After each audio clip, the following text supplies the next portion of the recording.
Bismillahirrahmanirrahim. Alhamdulil muallimil tullabi wa musahhilil khairi liman yata'allamu. Thumma assalatu wassalamu ala nabi wa alihi wa sahbihi ya yu'zamu. Ya Rabbana kaffir anna dhunubana wa walidina wa liman huwa muslimu. ندعوك اللهم علما نافعا من يومنا إلى الحساب يقوم آمين آمين آمين ويا فتاح آمين آمين آمين ويا عليم. بسم الله الرحمن الرحيم. قال المؤلف رحمه الله ونفعنا به وبعلومه في الدارين آمين. Faidatun, ini adalah sebuah faidah. Qala syekhuna ammal mubalaghatu fil jahri bihima fil masjidi bihaitsu yahsulu tashwisun ala musallin fayambaghi hurmatuha.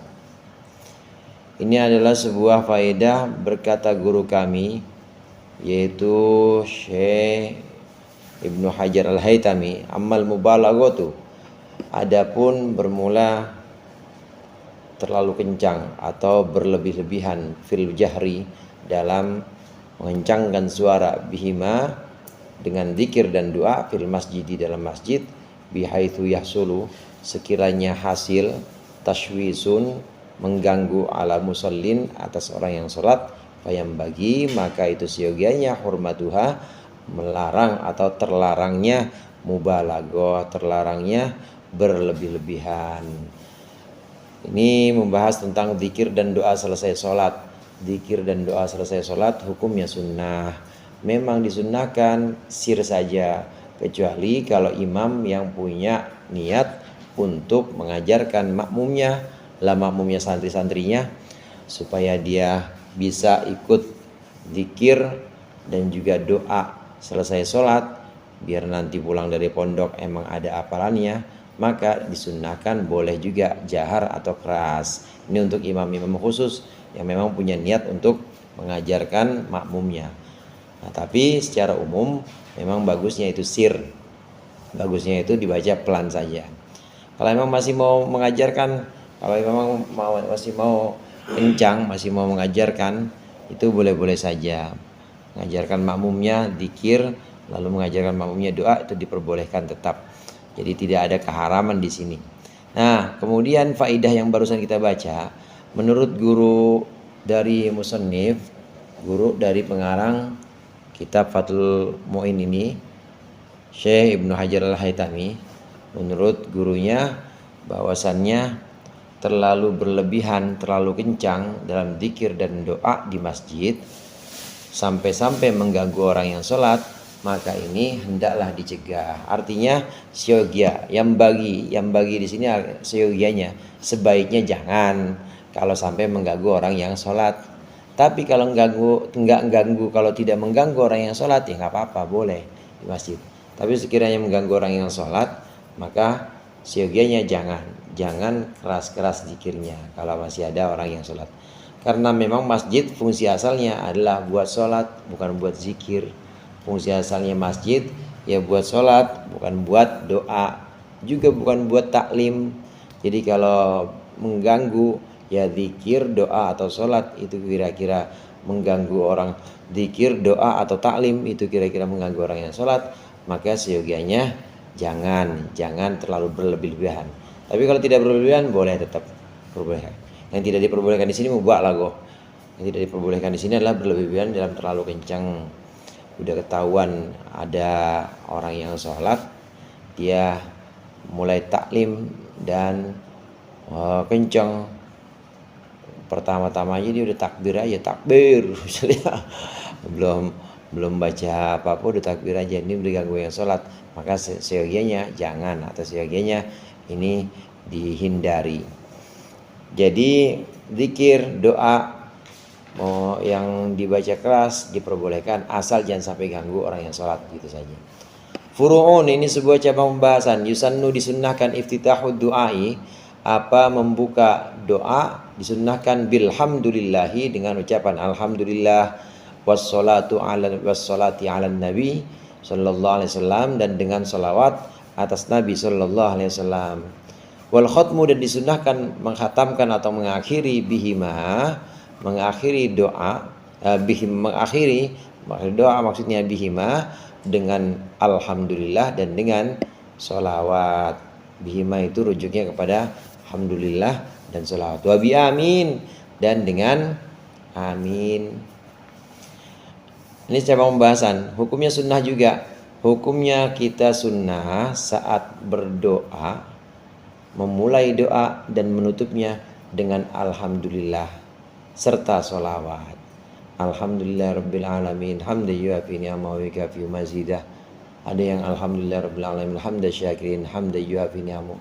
Ada yang alhamdulillah rabbil alamin la nusi thana'an 'alaika anta kama atnaita. Itu semua pujian. Nah setelah itu sholawat. Allahumma sholli sholatan kamilah wa sallim salaman, atau sholat yang lain. Allahumma sholli ala sayyidina Muhammad sholatan tujjina biha min jamil ahwal afat. Allahumma sholli ala sayyidina Muhammad al-fatih lima ughliq. Disunnahkan membuka doa dengan alhamdulillah dan dengan sholawat. Nanti menutup doa juga disunnahkan dengan alhamdulillah dan sholawat. Ini sering kita dengar saat menutup doa, itu biasanya orang yang berdoa, entah itu imam atau itu yang mimpin tahlil, pasti dia ditutupnya juga dengan alhamdulillah dan juga dengan salawat. Hanya saja susunnya dibalik, biasanya salawat dulu. Sallallahu alaihi wasallam Muhammad wa alihi wasallam. Subhana rabbika rabbil izzati amma yasifun. Wassalamu ala mursalin walhamdulillahi rabbil alamin. Jadi salawat dulu baru alhamdulillah rabbil alamin. Sunnah. Kalau membukanya alhamdulillah dulu baru salawat. Hanya beda ini aja, beda posisinya. Kalau mau yang singkat, alhamdulillah, Allahumma sholli ala sayyidina Muhammad wa ala ali sayyidina Muhammad, misalnya begitu. Allahumma ighfir lana wa liwalidina. Jadi alhamdulillahnya alhamdulillah rabbil alamin aja. Boleh. Yang penting ada alhamdulillah, ada salawat. Begitu juga akhirnya menutup doa ya dengan alhamdulillah dengan salawat. Di salawat dulu salawat dan alhamdulillah sallallahu alaihi wasallam walhamdulillah rabbil alamin. Itu disunahkan seperti itu. Sunahkanlah bagaimana subhana rabbika rabbil izzati amma yasifun.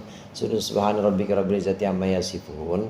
Ini anjuran juga mengakhiri doa dengan ini. Kata Sayyidina Ali, tidak ada satu majlis yang isinya doa atau zikir kemudian diakhiri dengan subhana rabbika rabbil izzati amma yasifun wassalamun alal mursalin, ini kecuali dosa-dosa orang yang ada di majlis itu diampuni. Itu bacanya pakai itu subhana rabbika rabbil izzati.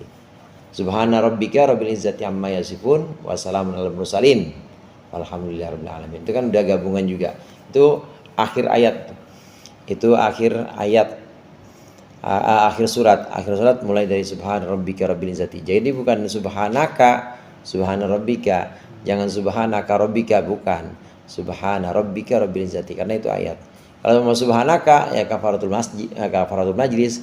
Subhanakallahumma wa bihamdika asyhadu an la ilaha illa anta astaghfiruka wa atubu ilaik. Subhanaka Allahumma. Tapi kalau subhana rabbika rabbil izzati itu ayat akhir surat.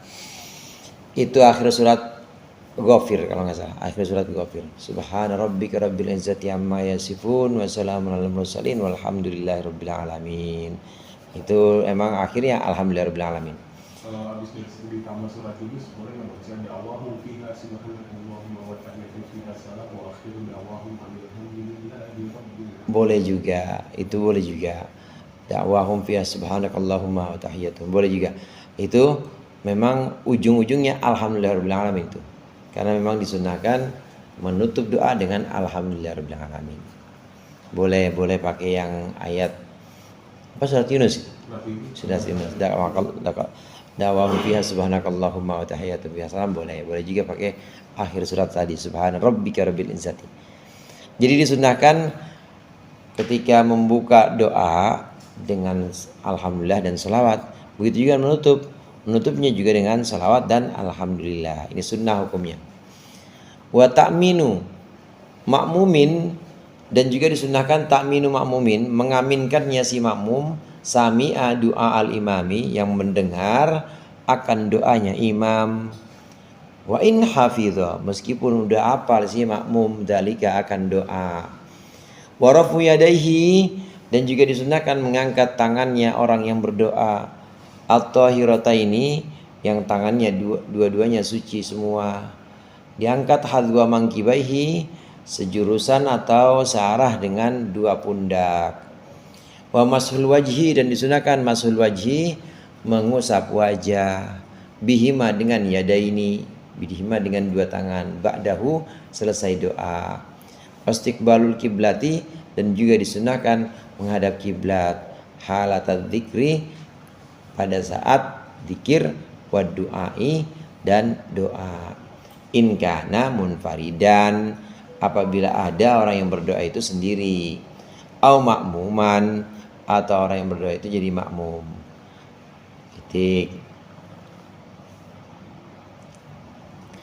Kesunatan-kesunatan lain yang dibahas di sini dan perlu juga kita praktekkan, atau bahkan kita udah sering juga ini mempraktekkan. Inilah dasarnya ada di kitab Fathul Mu'in ini.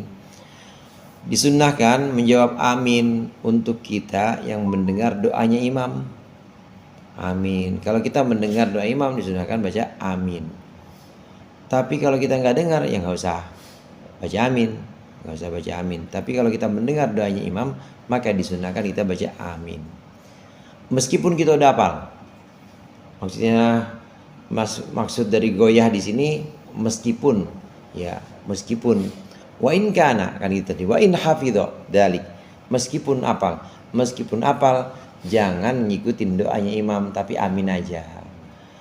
Iya, itu caranya begitu. Kan udah tahu semuanya doa Allahumma gfirli Rabbi gfirli wa liwalidayya warhamhuma kama rabbayani shaghira. Meskipun udah hafal, jangan ngikutin doa imam. Amin aja udah, pokoknya amin. Jadi makmum tetap sunnahnya mengaminkan imam, bukan mengikuti doanya imam. Imamnya baca Hizb Nasr, amin aja udah, amin. Jangan diikutin. Kalau dalam ini ya, kalau dalam majelis yang memang isinya doa dan zikir umum. Nah, beda kalau zikir-zikir khusus seperti ini. Zikir khusus seperti yang kita laksanakan ini kan memang awalnya kita baca masing-masing. Dan ini untuk menuntun aja diikutin tadi. Tapi kalau zikir umum, imamnya membaca doa, maka makmum amin saja, nggak usah ngikutin. Kemudian disunahkan juga saat berdoa, disunahkan kita mengangkat tangan. Mengangkatannya itu raf'ul yadaini min ba'dil kasbi. Mengangkat tangan itu sebagian dari usaha kita juga. Jadi usaha kita bukan cuma lisan, usaha kita juga bukan cuma berangkat pagi kemudian kita mulai kerja, bukan hanya itu. Termasuk usaha kita, ucapan lisan dan ngangkat tangan ini usaha kita. Jadi jangan malas-malasan. Ya, pokoknya minimal diangkat. Hadwa mangkibai ini kira-kira segini, hadwa mangkibai. Gini, boleh gini juga, boleh gini. Yang penting diangkat. Boleh nggak diangkat? Ya boleh juga sih. Karena hukumnya tidak wajib, hukumnya sunnah. Tapi bagusnya mengangkat doa, bagusnya mengangkat dua tangan ketika doa. Ini boleh atau sunnah ketika tangannya suci, tahirata ini suci. Kalau tangannya kotor nggak usah diangkat. Tangannya belepetan, habis makan cakwe, sambelnya pada semuanya di kukunya pada ada, nggak usah diangkat kalau kotor itu. Kenapa bang nggak diangkat? Malu saya, tangan saya pada kotor semuanya. Emang bagusan begitu bang, kalau kotor jangan diangkat. Itu namanya ngaji dia. Nggak ngangkat bukan karena takut bid'ah, bukan, tapi karena memang tangannya kotor. Iya, jangan. Begitu juga disunahkan mengusap muka kalau nggak habis ganti oli. Tuh, ini masul wajih ini mengusap muka. Sallallahu alaihi wasallam. Walhamdulillahirabbil alamin. Sunnah mengusap muka, mengusap muka bihima ini dengan kedua tangan, dengan dua telapak maksudnya. Mengusap muka dengan kedua telapak, sunnah hukumnya. Selesai doa, alhamdulillahirabbil alamin, sunnah diusapkan ke muka kita. Inilah yang dilakukan oleh Rasulullah sallallahu alaihi wasallam. Rasulullah selesai doa mengusapkan kedua tangannya ke muka beliau. Sunnah juga untuk kita saat berzikir dan saat berdoa, kalau kita sendirian atau kita jadi makmum, sunnahnya cari posisi di mana kita bisa madhab kiblat kalau kita sendirian atau kita jadi makmum. Tapi kalau kita ya bukan sendirian, misalnya jadi imam, ya itu diatur aja bagusnya gimana. Ada yang bentuknya lingkaran, ada yang bentuknya hadap-hadapan gitu, misalnya gimana bagusnya aja kalau itu mah, kalau jadi imam. Tapi kalau kita makmum atau kita sendirian, maka sunnahnya menghadap kiblat, sunnah saat berdoa dan juga sunnah saat berzikir. Nanya saat berzikir, zikir habis sholat maupun zikir yang lain, ya kita sunnahnya menghadap kiblat. Kiblat. Kalau ada yang berdoa di ujung hati ini, karena lihat juga saya kalau sunnahnya di itu boleh, iya boleh. Sama juga maaf di luar konteks kalau orang Nahdlatul Ulama saya ngeliat di masjid ada yang begini buat kayak cakar mau gitu, saya tanya kenapa, karena biar ini madhab kiblat gitu tuh emang benar ada sunnahnya gitu Pak? Nggak ada. Kalau yang mau menghadap kiblat yang ini waktu kita tasyahud. Waktu kita tasyahud memang ada itu. Ada pembahasan supaya seluruh jari-jari kita ini menghadap kiblat, termasuk jari kaki. Waktu kita tasyahud kan jari kaki yang kanan ya terutamanya. Jari kaki yang kanan karena kita tasyahud seperti ini kan. Tasyahud. Ini kita gini, apa namanya, mancal kalau. Jadi begini nih. Tasyahud ini begini. Ini disunahkan supaya menghadap kiblat. Tangan kita juga begitu. Jadi pembahasan menghadap kiblat itu hanya saat tasyahud, saat sujud, dan saat takbiratul ihram enggak begini aja.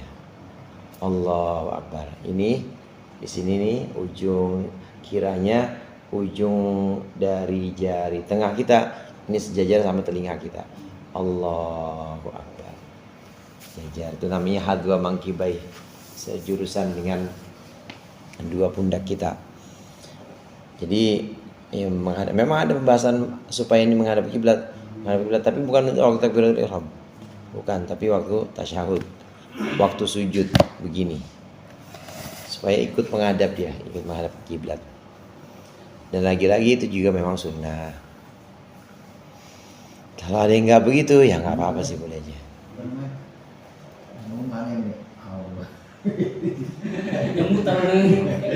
Begini dia, pernah anda tanya kalau saya, gue ngomongin tangan kanan belum yang baik, jadi begini. Kalau yang kunut yang maaf yang ada yang begini, Oh iya. Itu gimana tuh Pak? Kunut, di antara kunut itu ada yang disebut dengan kunut nazilah. Kunut nazilah itu kunut saat ada bencana atau ada orang-orang alim, orang-orang soleh yang terancam di penjara, itu disunahkan baca kunut nazilah. Itu kalau belum terjadi dibalik gini. Tapi kalau udah terjadi tetap gini. Contoh kemarin COVID itu Allahumma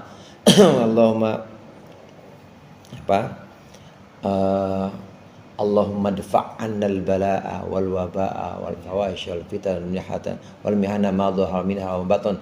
Kalau udah terjadi, udah sampai kampung kita, ya begini aja udah. Tapi kalau belum begini, sunahkan begini, balik.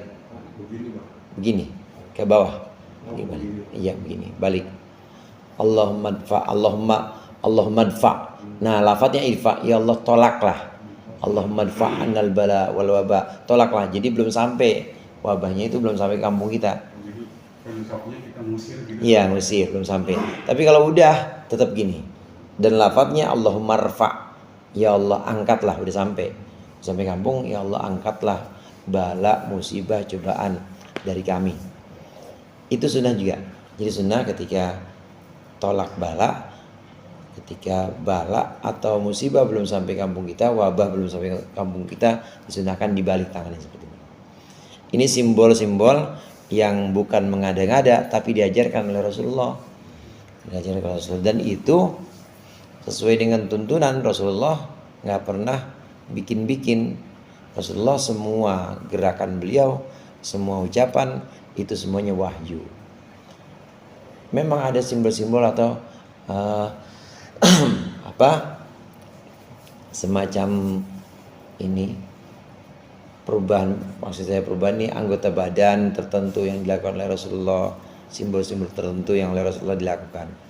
Waktu sholat istisqa itu Rasulullah ketika khutbah kedua dipindah, yang tadinya sebelah kanan sorbannya dipindah sebelah kiri, dibalik yang tadinya atas di balik bawah, yang tadinya di kiri balik aja. Jadi sekaligus mindah dari kanan ke kiri, sekaligus mindah dari atas ke bawah.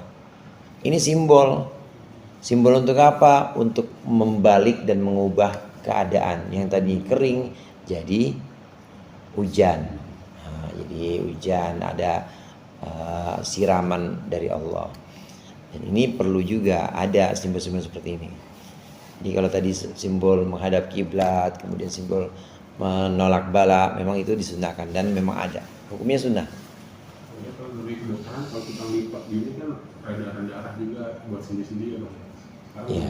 di situ Bang. Mungkin tuh, secara medis ya. Secara medis. Jadi jangan di pinggir jalan Bun. Cara dia ngasih. Ma'muman, munfaridan aw ma'muman. Ammal imamu idza tarakal qiyama min musallahu wallahu a'lam bishawab. Terus mohon maaf, ada takbiratul ihram kadang-kadang ada yang cuma sampai sini ya Bang ya. Kalau misalnya sampai sini ya Allah Akbar, ada yang begini, ada yang begini, itu dari mas itu apa Bang ya? Iya, kemungkinan dari